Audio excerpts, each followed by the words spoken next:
Thank you so much, Jane. We really appreciate you. We really appreciate you sponsoring this every month. You are so kind and to take care of us so well. So thank you so much, Jane. And thank you for everybody that is online today and that are joining us. But I especially want to thank my panelists here today because we had some outstanding panelists here today. So I'm going to let everybody introduce themselves.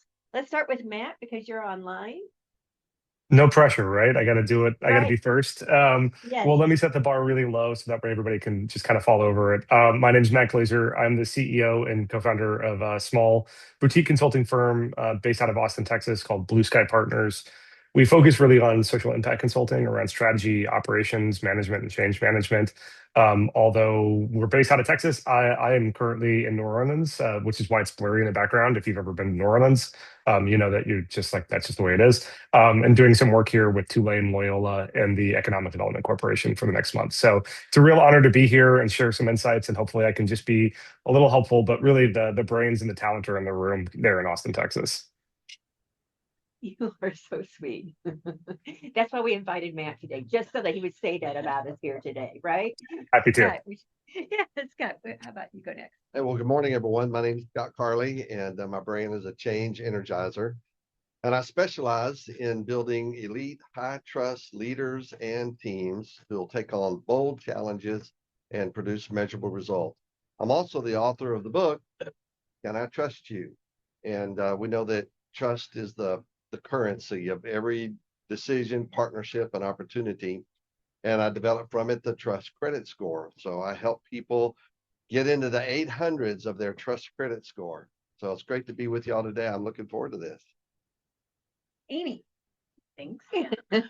Hi, everyone. I'm Amy Wolfgang. I'm an executive coach in Austin, Texas. I work with CEOs, C-suite executives, founders on the human side of leadership. So a little bit similar to what Scott does, and I probably bring in some of what Matt does, but I'm really looking at the individual and how they need to shift their behaviors and their mindsets in order to be successful at the next round. So we all do things that serve us at a certain point in time in our organizations, and then we start to scale and grow, and the strengths that we brought to the table and our mindsets and our behaviors are no longer serving us, and sometimes getting in our way. So I help my clients rewire those behaviors so that they can be successful at every stage.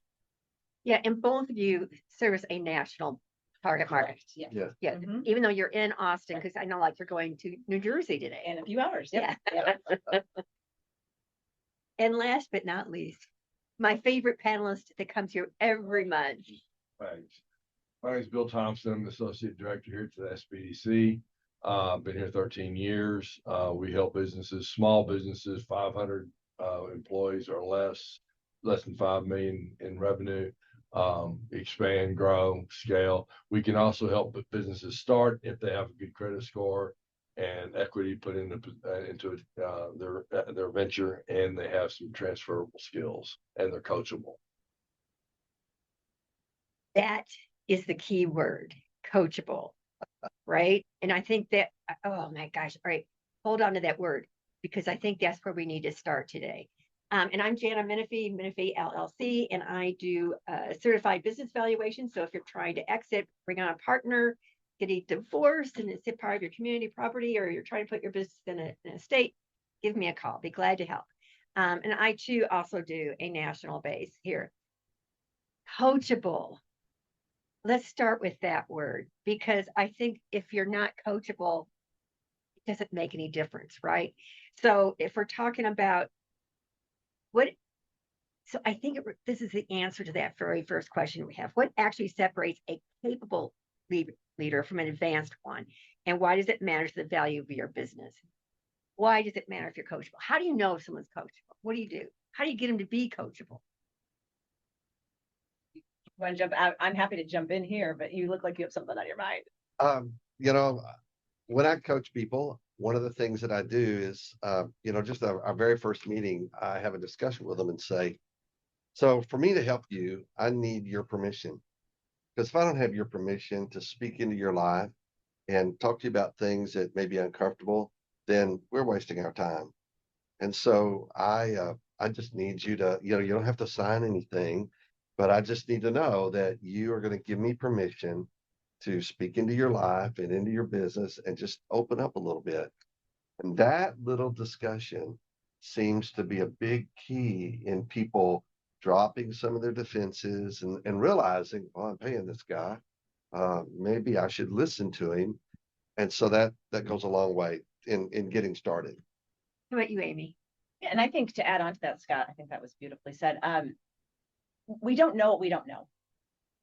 And if you come in saying, I'm curious and to understand what I might not know, then I know that they're coachable. If people come in and they want to be the smartest person in the room, then I'm not going to offer anything to them that they will be able to take with them. So it's a 50-50 partnership when you're coaching someone. I will bring my expertise and you bring your willingness and openness to change. What about you, Matt? Yeah, I think without any question, our panelists are smart. And that's true. And the only thing I would sort of add to it is that there has to be some real clear intentionality. Like when I go train for a marathon, which I've done a couple of times in my life, I go to a running coach and I say, I want to do this thing, right? Sometimes it might just be, I want to finish the race, but there's an intention into that coach and there's an intention to that sort of that relationship. If they come in and they say, hey, I want to prove how right I am and I want to change your mind, that's not going to work that well, right? But if it is like, I want a thought partner, or I'm looking to grow from $1 million to $2 million, or I really struggle with the management side of the people operations and I'm looking for that relationship, let's anchor that intention. And sure, that may be by the time the relationship's over, only 15-20% of what you're doing, but it's at least a good starting point. So you have to be open to it, but you also have to have some level of intentionality. Do you find that when clients come to you at the SBDC, is coachability, you mentioned that word. I mean, is that something that you see a lot of? Yeah, many times. It takes a certain set of skills to start a business, but it takes a whole nother set of skills to scale that business. And if the executive director does not understand that he has to some way think about this in a different way, it's if you have somebody who's the executive director is still checking the mail or working on the floor till 10 o'clock at night, they're not going to be able to scale that business. And they've got to be coachable as far as at least listen to what whoever's the coach or advisor or whatever is saying before they can really make any changes. Amy, you had brought that up when you were introducing yourself. You were saying about the leadership style has to change. So what is it? And Bill brought it up here too. Emma, when you first start the business, what leadership skills are important? And this topic today is advanced leadership skills. So where do they need to go? I think that's a great question, Jenna. I think a couple of things. One, it's examining yourself and what the strengths are that you brought and the skills that you brought to start the business. So what Bill said is like, hey, I was really great at doing X, Y, and Z. At some point, those strengths, which are great, and I think that you still have them, they become liabilities to you if you over index on those. And so it's pausing and asking, what does the business need of me at this stage?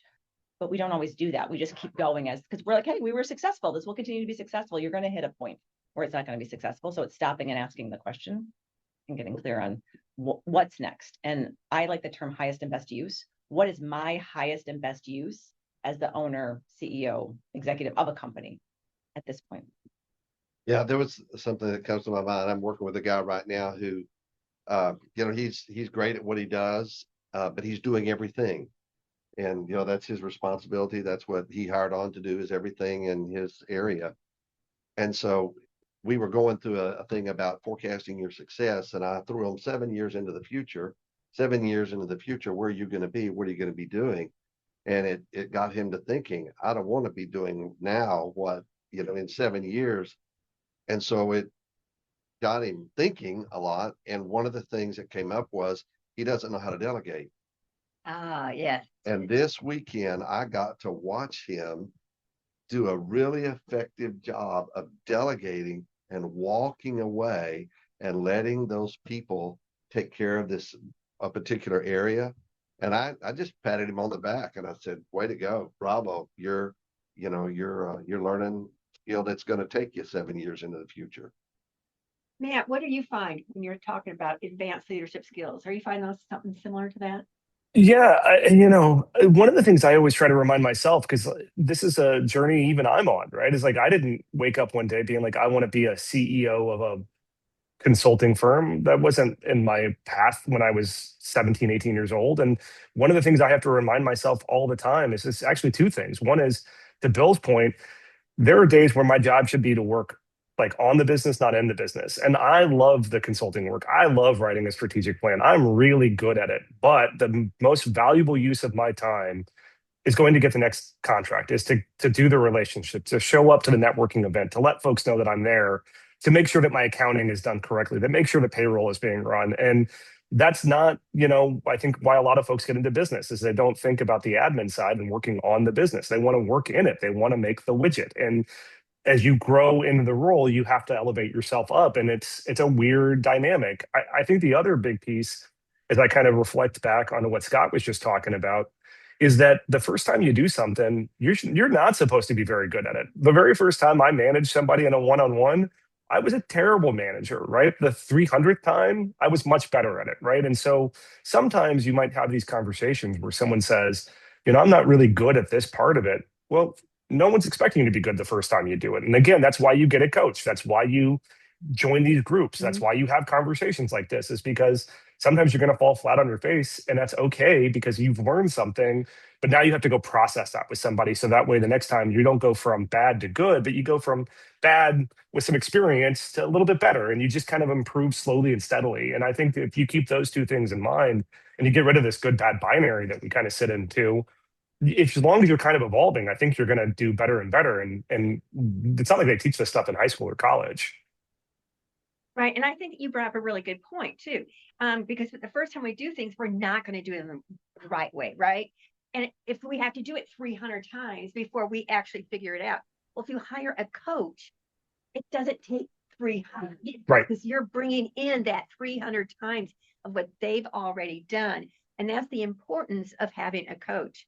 And I also agree with you about growing your business. Like, I'm trying to grow my business, right? It's one of those things that, I had to think about, do I want to have a job or do I want to have a business?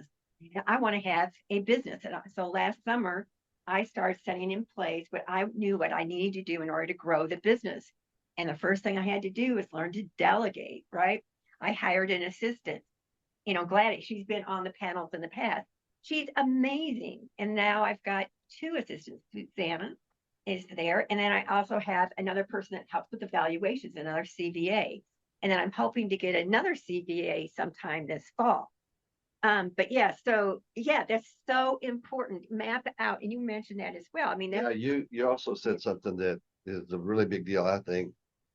When you get somebody from SBD or whoever, a coach, a consultant, whatever, that can thrust you a year ahead of schedule, because otherwise you're using that old advice, you'll figure it out.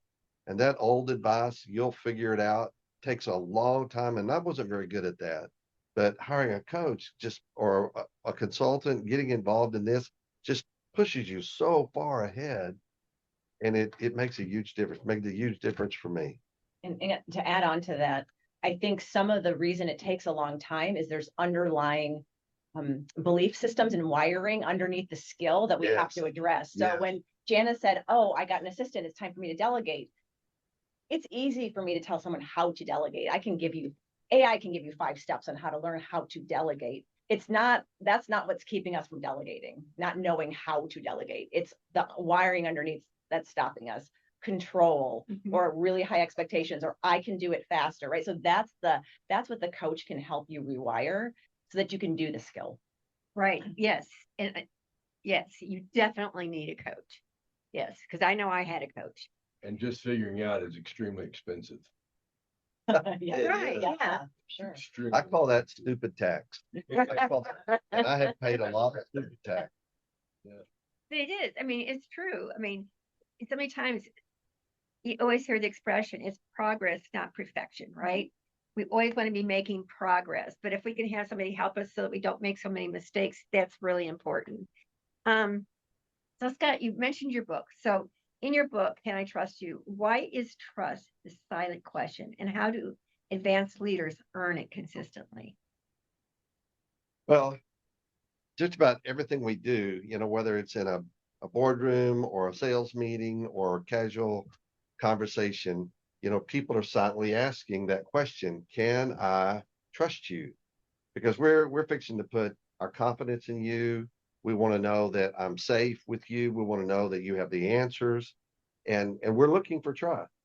And when we don't get enough of the right signals, then we pull back and we don't work. So trust, uh, I like to, everybody's familiar with the FICO credit score, and the FICO credit score measures the confidence people have with your ability to manage money.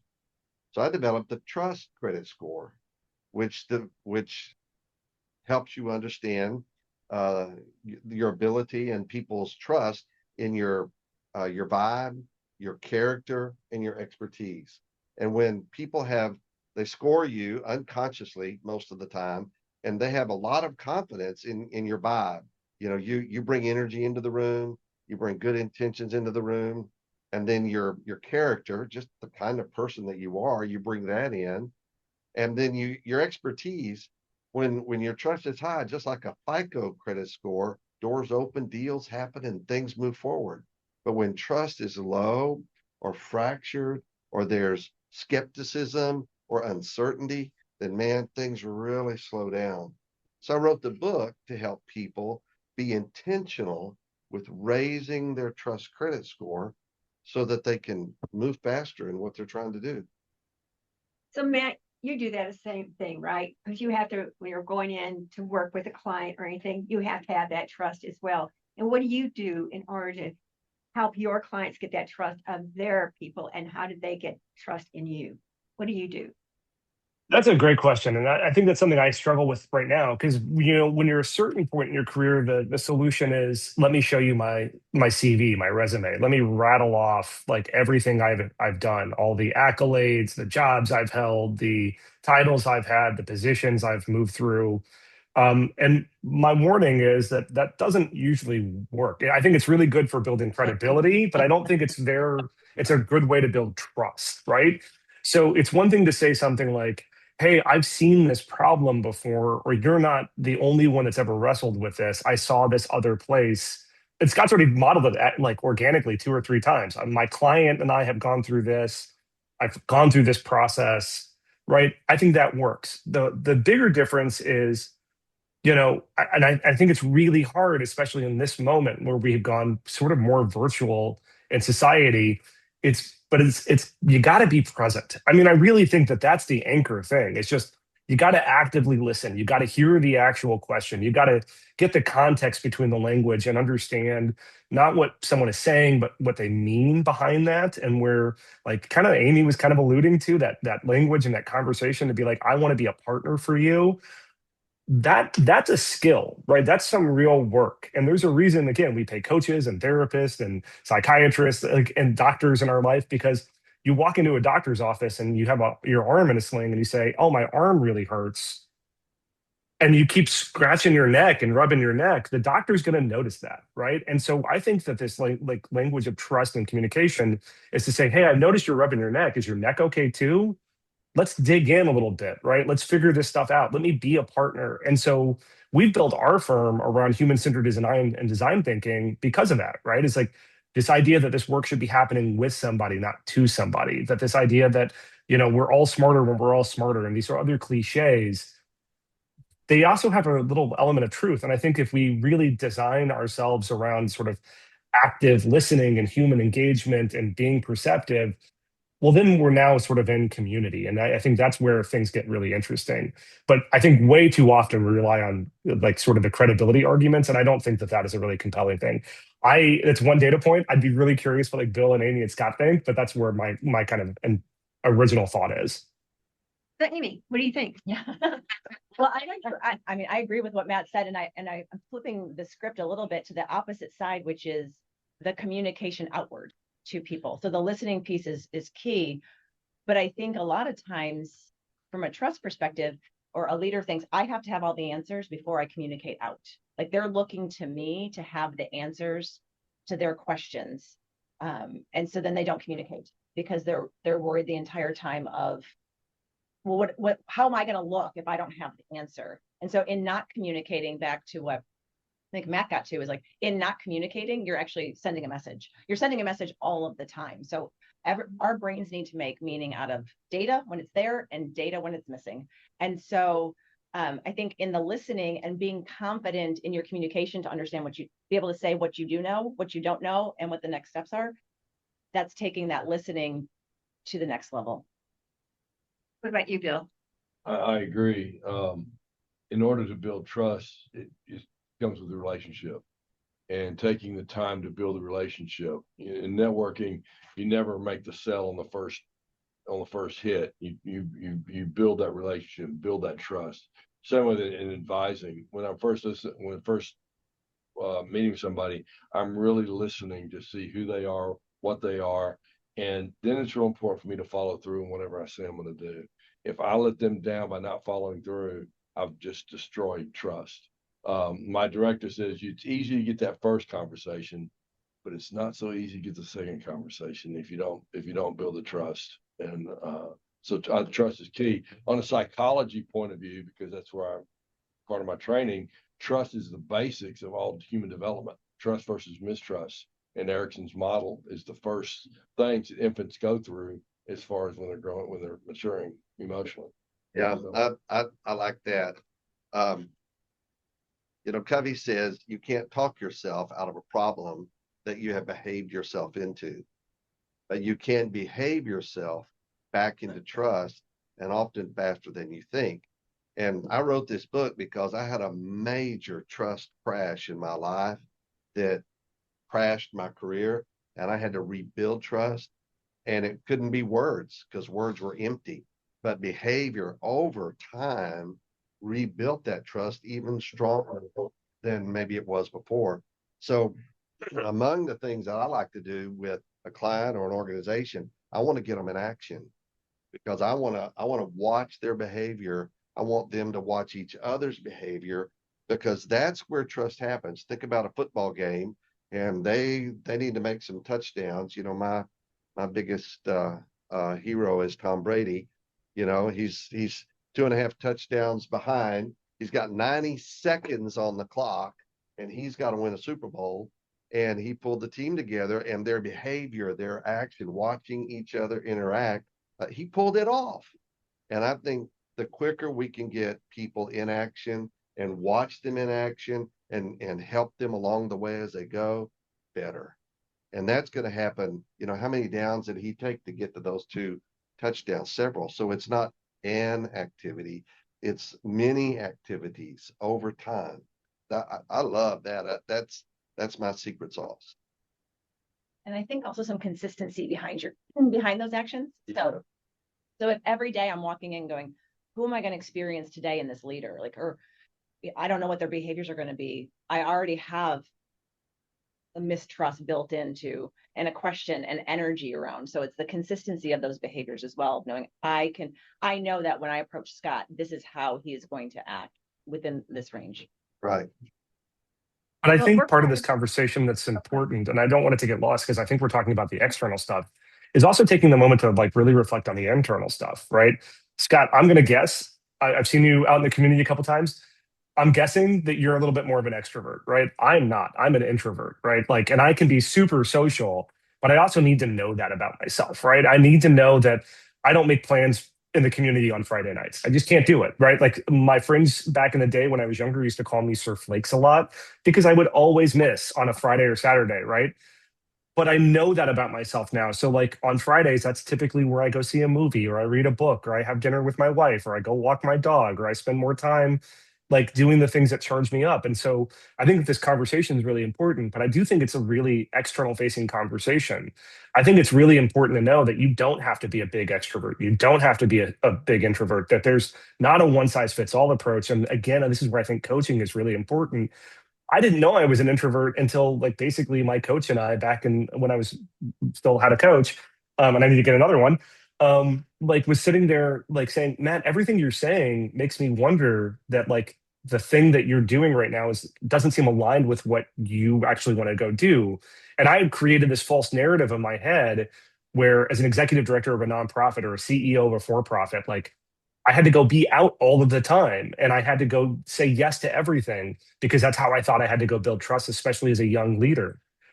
Well, I'm not as young as I used to be, but like I was able to sort of surface those things together. And so again, I think coaching or sort of thinking about your values internally allows you to really take that sort of incremental step to an X factor, right? Like you used the example of Tom Brady. I look at Tom Brady's diet from when he was 40 years old playing Major League Football. And like, I wouldn't want that diet to save my life. I love cake. I'm going to eat a cake. I'm going to do that in my life. And that's okay. But that's the sacrifice I'm willing to make because I'm not a professional football player. And like, that's the thing I think that is also really important to reflect on. Yeah, can I mention something else about you, an introvert or somebody who's not an introvert? Probably 8 years ago, I took a personality test, and I know there's tons of them out there. This one's called the Fascination Advantage, and what it did is it's more about how the world sees you in the way you communicate and solve problems. And it identified my top two. One was innovation, and the other one was decision making, and that I'm really good at that. And what it did was it gave me permission to lean into what I'm already naturally gifted to do. And that was a huge relief that, I grew up with a dad who said, sit down, shut up, and be quiet. And I was just the opposite of that.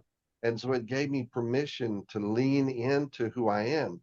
But it also identified another group called Mystique. And these are the people who are quiet, maybe introverts. They listen, they're taking in a lot of information, but they don't say much until you call on them. And when you call on them, man, they just open up and you're blown away with how much they were listening and perceiving. Well, when I was at a conference or somewhere speaking or a workshop, some of these mystiques who unfortunately are attracted to me, they just sit there like stone faces, and it really bothered me until I took that profile. And now I realize they're soaking it up. They're not pushing it away. So that's part of the internal part, Matt, that you were talking about, it seems to me. And I think it's great when we understand better what building blocks people are made of internally. All right, so you just took it in a different direction where I was going. We're going to go with it because I really like this because you are doing something on Thursday. I am. Yes. Talk about it. So on Thursday, I'm running a workshop on an assessment called the Aptive Index, and it looks at your wiring. And I love it. I've done it. Oh, great. I love it. I'm just so excited. I'm a dolphin. Oh, are you? And a maverick. Yeah. It looks at a couple of different things, and we're focusing on two or three different ways to look at this assessment, because you can look at it in 100 different ways. But we're going to look at your communication and how you communicate to others. And we communicate with others, and oftentimes we think that the way that we communicate is the way that everyone communicates, which we know logically is not true. But it shows up like, this is how I naturally communicate outward, and what are the things that I have to think about to communicate differently so that others receive my message. And we're also looking at energy. What brings me energy and what drains me? And this is back to what Matt said. This is back to what Scott said. Like, this is key to knowing. We all have days, we're all stressed, right? We all have days when we're tired. I might have a day where I coach 5 people, and I would think at the end of the day, I would be exhausted, but I'm not. I am energized by that, even though that's holding a lot of space and everyone's different. But there are days that I coach someone and then I do an internal meeting, and then I coach someone else and I do a marketing thing. And by the end of that day, I'm drained. For me, I recognize I have to group like things together. I have to coach at the same time, like 1, 2, 3, and then I can do my other meetings, because for me, the switching, the context switching is too exhausting for me. So I love this assessment as well, because it looks at the energy that you're putting out there.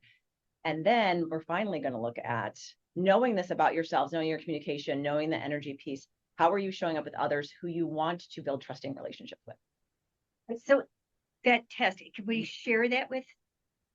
That is a great question.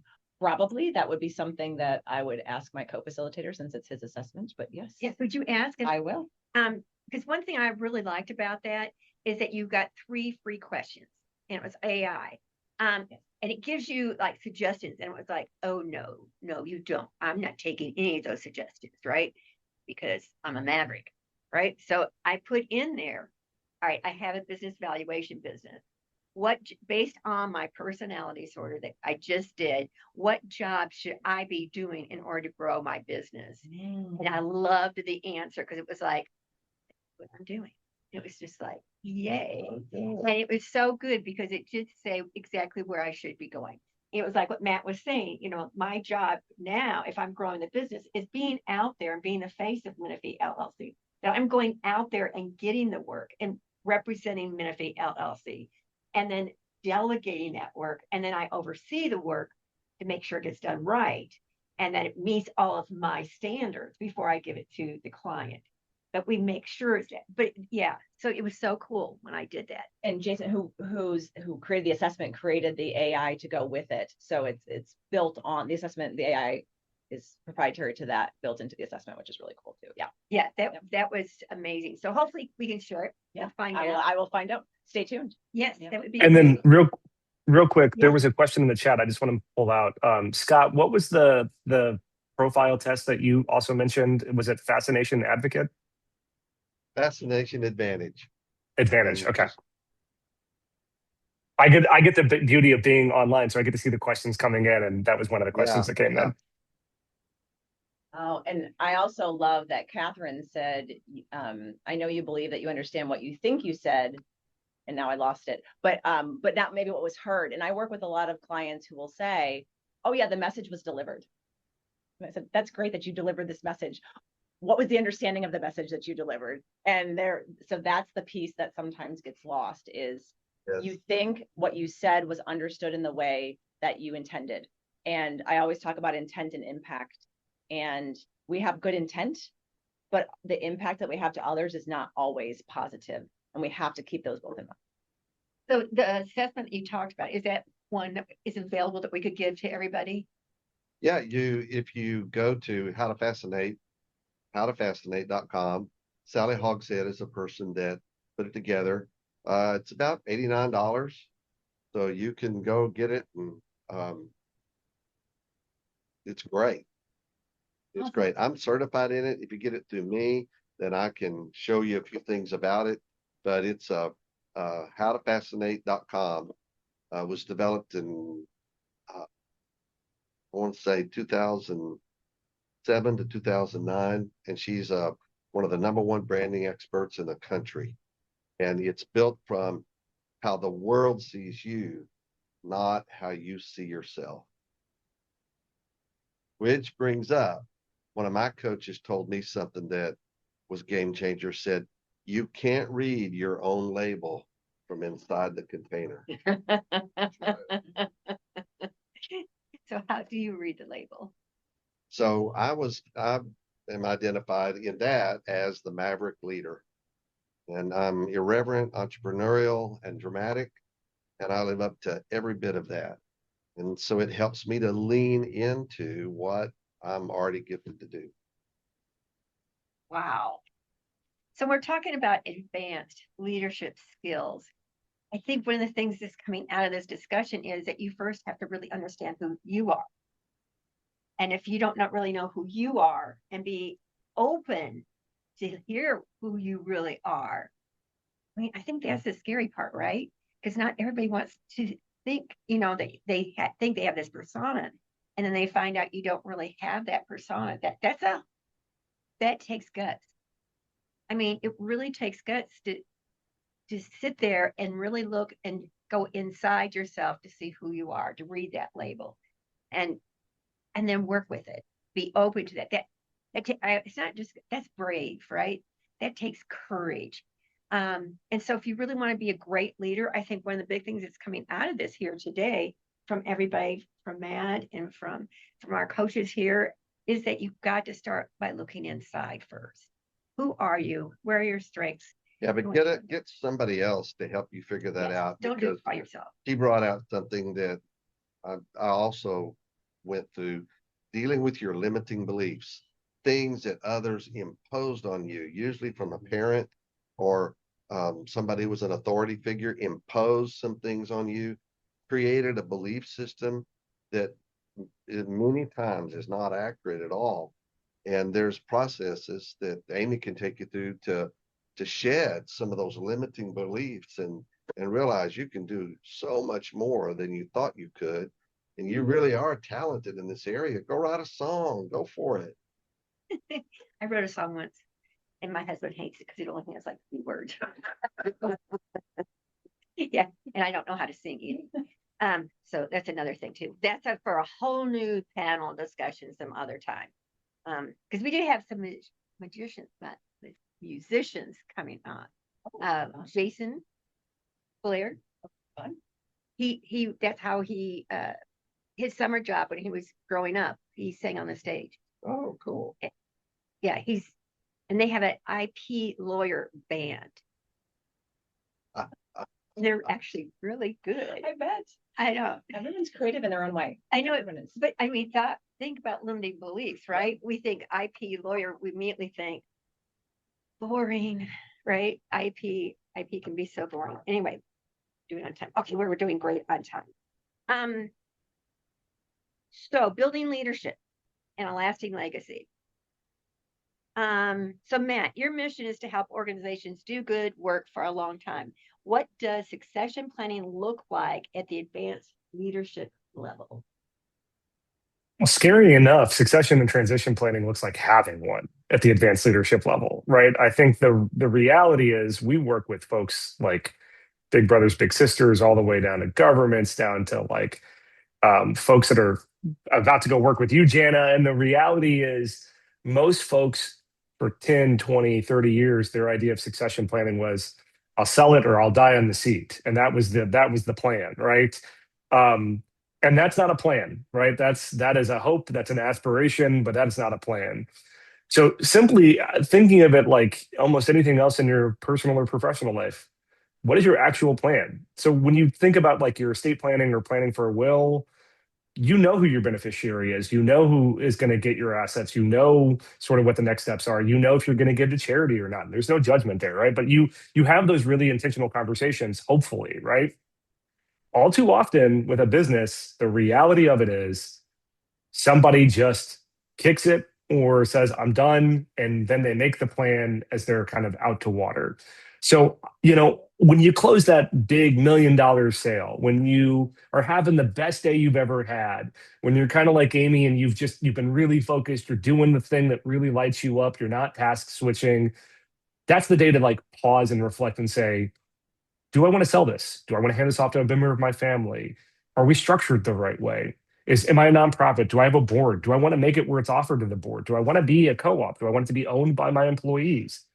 There's not a right or wrong, but there is an intention again, right? And so when we think about the succession planning, especially post-COVID and post-pandemic, like we need to get real intentional about that. Because I think a lot of people on March 2020 had a certain set of ideas about what they wanted out of their career and their life. And I think fast forward 2 or 3 years, that changed. And I know it did for me, right? It's like I thought I was going to die in my seat. I was going to work until I was dead. And that happened in my life. And now I'm like, no, you know what? I'm going to try to retire a little bit younger. I really want to experience this world in all of its majesty and glory. And my plan is in succession is to either get another partner and have them own a piece of it and then hand it off to them, give it to my employees, or wind it down and hand off the assets to other folks. I'm like, but I have that intentionality. So you got to, again, have that intention. You got to build those plans. And then you got to work with a coach or you got to work with some organization that can say, this is how you go make that happen. But you got to just start planning. The reality is nobody's doing it right now. But Bill, when you were working with small business clients. Yeah, Catherine points out in the chat that 70% of small businesses don't have a succession plan. That's accurate. And when we start working with somebody, we want to start them working out how are you going to exit, because they're worried about getting a first loan, a first launch, a first business. And we start by saying, what are the systems you're going to need to set up? What systems are you going to need to set up to bring this through? Because actually, when you own a business, you should be able to walk away from that business for a week or whatever, and the business run itself. Therefore, the systems have to be in place and the people have to know. Also, when you're hiring people, it helps to have to know the SOP. Even if you're not sure what the SOP is in the start journaling about it as you're doing each one of those jobs. So you have a guide when you start hiring people. but it's all about simple systems and being able to walk away and you have value. If you're the business, there is no value when you walk away. Right. And so many times we see people walk away. And there was one in Georgetown. I live in Georgetown, and there's a restaurant bar. They just walked away from it, and it's like, and a doctor, same thing. He just walked away from it, and it's like, really? There's Just- value there. Just walked away from it. I know. And I know from a business standpoint, I do business valuations. It's really There's sad. value there. Yes, definitely. There's value there. What about you guys? Well, and I think when I work with owners who are exiting their business, and I love working with founders who are exiting because I help them with the psychological and emotional components of selling their business. And that sometimes gets in the way of the succession planning. Because when our identity is so tied up into I am the business is me, then there's a lot of fear that's driving not putting the plans in place. And so we do have to identify that piece of it too. Back to what Matt said is just to be starting to think about these things so we can create that separation emotionally and psychologically, so we can put the systems in place, we can put the plans in place so that we can walk away from it. But who am I without this business is a question I go, who am I? And we have to, and what's next? If not this, then what? And so we work through those things too, in conjunction with putting plans in place. Yeah, that's a very interesting question. And so all my formal training is in theology. My 20s, I was an evangelist, traveled the country, 47 states, helping churches grow. In my 30s, I was a pastor. And so all the succession, when you say that word, what comes to my mind in our denomination, most of our churches were very independent. And most of them were started by a mom and dad. And then the next generation took them to the next place, but that didn't always work. And sometimes a dad, just felt like, well, my son is the man, and his wife will help, and well, there were a lot of times that it was not a fit. It just was not a fit at all. And then there were some who just stayed there almost until they died, and that was a wrong move as well. And I will have to say, just kind of like you said, Matt, few and far between were the few who recognized I'm not going to live forever. I have created something here. Who is somebody who could take it to the next level? And I've watched some great people come in, and they were not necessarily family members. And boy, they did scale it, and it went even further. And then I've watched others that they just weren't the right fit. So I have a whole different look at that. But now when I see somebody getting older, I say, you really ought to think about turning this over to somebody, because you're not going to be here forever. So but I would have to stand back in the business arena and give this to somebody else. So the people that came in and took it to the next level, since we're talking about leadership, what type of leaders were those people that came in and took it to the next level? What did you see that was common to all? Okay, well, in the station, in what I'm talking about, it was almost generational, because like what's going on right now, in all respect, the baby boomers are gone, and so to bring another baby boomer, and that ideology is not going to keep going. So when you're bringing a millennial or a Gen Z in, they're going to take it in a different realm, because they're in a whole different form of thinking, how people do business. The norms for them are not the norms that the baby boomers established. That rule book is, I won't say that it's been set aside, but it's not current. And so it has to be somebody who's more current with what's going on and what the world is, what the appetite is. Amy, what about you? What do you see? When someone's scaling, Yeah, what is that leadership style? What is that personality? I think, and I'll just give you the key thing I see when people are able to scale the business is they're able to spend more time thinking and reflecting than doing. And I think by executing, you bring your business to a certain level. And then what's going to bring it to the next level is you have to be able to set aside time to reflect, understand what's happening. Like, just give your time. What's the most important thing for me to focus on today? If you did 5 minutes of reflection in the morning, your whole day will be different. than if you just go in and let your emails drive your decisions for what you're going to focus on in that day. So there's a reflection piece. And then throughout the day, and then with the thinking time, man, we are so good at giving away our thinking time. Oh, you have this spot where you're thinking about the business, where it's going to go, the strategy, or how I want to approach this. We just give that up so easily. So people that can prioritize the reflection and the thinking time, I think really help with the scaling. Yeah, that's good. That's a really good piece of advice. Matt, what do you have for people? What y'all are talking about right now is like really just speaking to my soul. I'm kind of going through the same thing. I'm so out of balance right now, having kind of grown and scaled my own company, that like my personal life and the reflection time and the sort of ideation time has gone out the window. And one of the things I'm really fortunate about right now is like I'm living in New Orleans for a month. It's a little bit of work, it's a little bit of play, but like there are certain things that I'm like really prioritizing right now. And that is like I already mentioned, marathons, right? Like I, in my brain, am a runner, but I haven't run but like 5 times in 2026, right?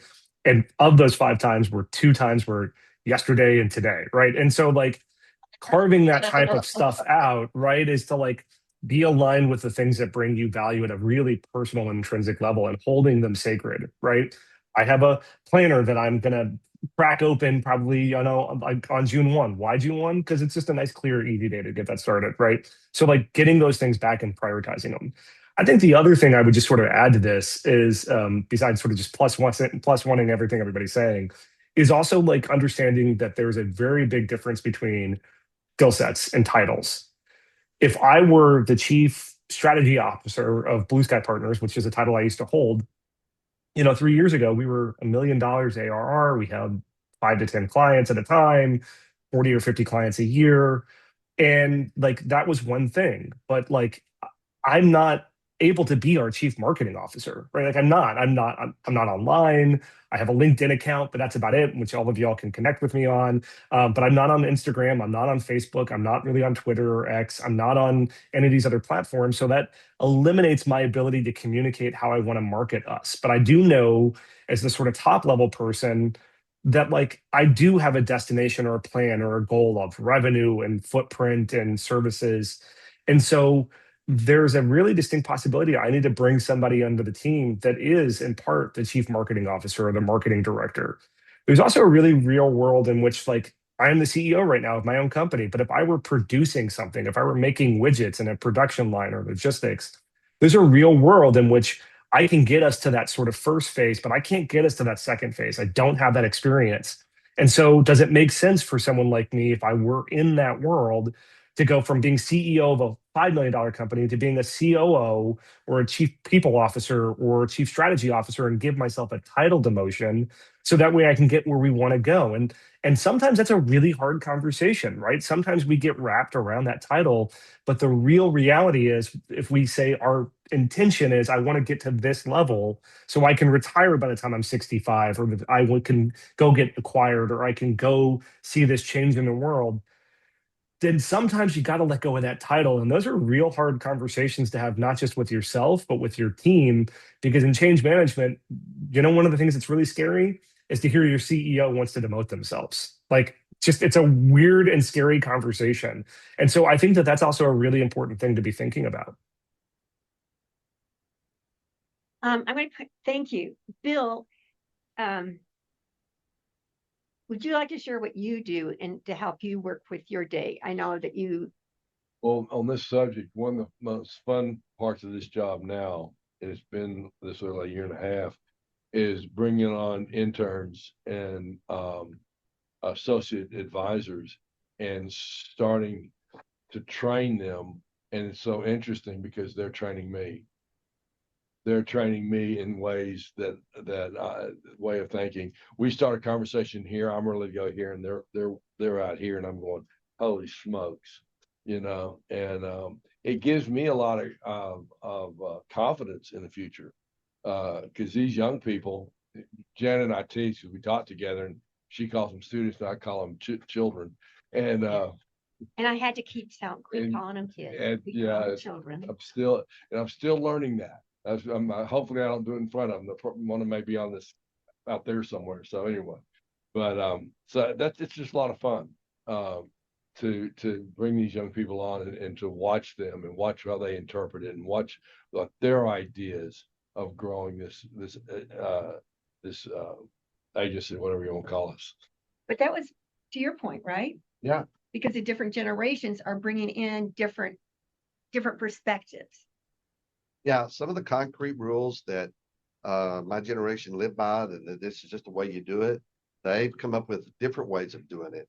And I'm just I just stand back and just let myself be amazed at what they're doing. And part of it as a coach or a consultant, it's not always me telling you how to do something, but we discuss where you want to go, how do you think you're going to do it, and watch some of the creativity that comes out of them. My son-in-law's he just launched his 5th title company in Huntsville area. And I didn't even know that he had 2. He's got 5. And just watching him and talking about how he does his employees and all that, I'm just going, this is so cool. I love this. And he's making the magic happen. So part of being an advanced leadership is being open to new ideas. Yeah. It's pausing, right? Taking in the pause and seeing what other alternatives are out there that I don't know about, right? What are there other solutions that I could be doing instead of going in and talking at people, but listening to people and then looking at it strategically to make sure that we are looking at everybody. So advanced leadership is just really becoming more aware of who you are and the people around you. And it kind of made me think about, like, when you walk into a room, what coming in with your CV, right? You were talking about that earlier, Matt, like people walk in and here's all these credentials, right? I mean, I've got alphabet soup past my name, right? But those things don't really matter. Those are not the important things. It's who you are. So when you walk into a room and you're going to a networking event, it's not about you walking in and say, hi, this is what I do. Instead, this is who I am, right? And you want to go in and meet other people and see who they are and to develop that, knowing them first so you can trust them. And then they can become a client or refer, right? It's kind of like our organization. We have know, trust, then refer, right? And how important that is. Yeah, I used to do leadership retreats for churches. And before I would get on site to do, we'd do, 2 or 3 weeks in advance, we'd set some things going up. And I would tell all the department leaders in that church, go contact 2 or 3 other churches that are bigger than the one you have, that are maybe, half again bigger, and find out what they're doing. Find out about their new cool ideas that you hadn't even dreamed of. Following a model that somebody else has done really helps a lot. And man, they would come back with ideas and so excited, because sometimes all people could see is where I am, not where I'm going to be in 5 years. That is exhilarating. So I'm a big believer in find a model. Find a model who's already, my dad said, if you want to be a plumber, don't ask an electrician how to do it. Go find the people who have what you want and then ask them how they got there. That is such great advice. Okay, so we only have a few minutes left, 3 minutes to be exact. So what I would like for our panelists to do is, what is one thing you want everybody here to take away today? What's the one thing that's most important that they know? And Matt, I'm not going to start with you. So Great. I can jump in. All right, great. Jump in. Reflection is key, and it does not take 30 minutes, 5 minutes. It can take 30 seconds. It can go to what Jana just said, which is, how do I want to show up in this room I'm going into? That is it. Just getting really intentional and reflecting on that. That can take 30 seconds and it can change everything. Awesome. I love that. I'm a big believer in take action. Sometimes we just get stalled because we're thinking about it, working on it. I only need about 70% of the information. Take action, because you're always going to be correcting course. But potential energy is energy at rest. Kinetic energy is energy on the move. Put some velocity to it, because you can correct some things. But I would say take action, small or big, take action. Matt. 2 things that build on each other. One, don't let the perfect be the enemy of the good. I think Scott's alluding to it right now. Take action, right? Iterate, change. but like go out there. If you think you've got enough to make a decision, go make the decision. And if you're wrong, you change. And if you're right, you keep doing that path. But I also think the other really big thing that's important to always consider when we're thinking about entrepreneurship or innovation is you are not in competition with anybody else. Like you are in competition with yourself and the person that you want to be, and you are driving towards that person and that company and that business you want to be. There's no reason to think that you are trying to like have a finite amount of pie and you're trying to get a bigger piece of pie. If you want more pie, make a bigger pie. Just keep going out there and doing it and just compete against yourself and the person you want to be. Oh, abundance. There's abundance for everybody. It's not a 0-1 game. There's room for all of us. Definitely. That's right. And Bill, what one thing would you like to leave with everybody today?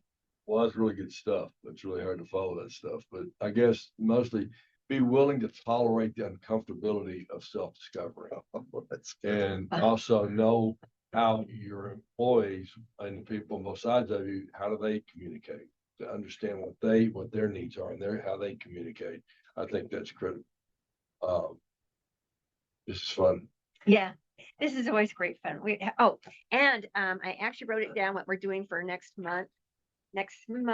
We are doing, in June 15th, come and join us for human resources and employee management. So it's kind of an extension of this. So please come back and see it. And the one thing I hope that you get to take away from today that I'm going to say is benchmarking, right? Find best practices and copy them. We don't have to reinvent the wheel every time. Thank you, everybody. As always, you always have a choice for how to spend your time. And the fact that you spent it with us here today, we are so grateful. And thank you to my panelists. Thank you so much for your time. Again, you guys could be doing other things. Bill, you could be homesick. But you're here, and Matt, you're in New Orleans and you decided to join us. Thank you so much. Thank you to everybody. And I hope everyone has a great day. Great. Thank you. And go and reflect. Yeah. Go do a reflection. 30 seconds. 30 seconds. Set the time. Yep. Thank you.